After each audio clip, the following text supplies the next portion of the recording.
Lost and Found by Oliver Jeffers.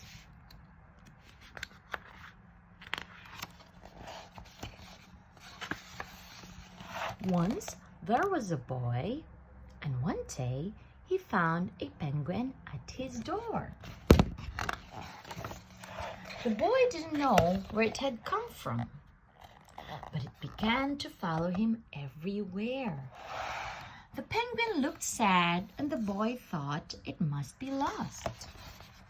So the boy decided to help the penguin find its way home.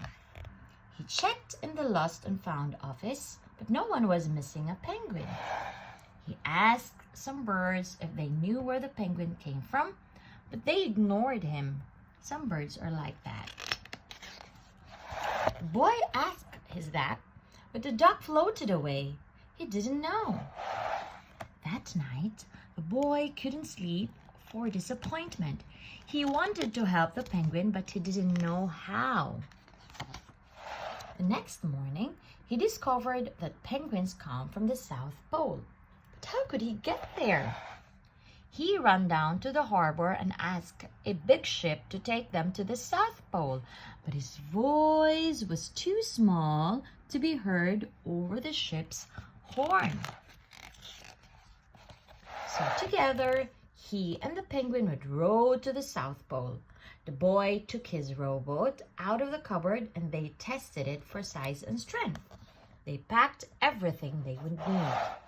And together, they pushed the rowboat out to sea. They rowed south for many days and nights with the boy telling stories all the way. The penguin listened to everything that the boy said. They floated through good weather and bad, when the waves were as big as mountains,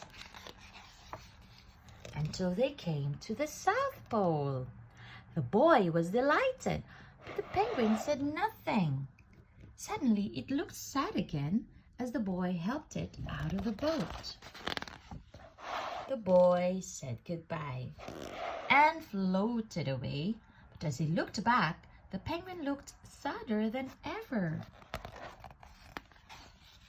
It felt strange to be on his own, and the more he thought, the more he realized he was making a big mistake.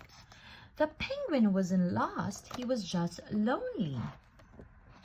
Quickly, he turned the boat around and headed back to the South Pole as fast as he could. At last, he reached the pole again.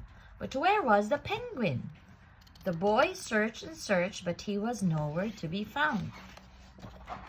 Sadly, the boy set off for home. There was no point telling stories because there was no one to listen except the wind and the waves.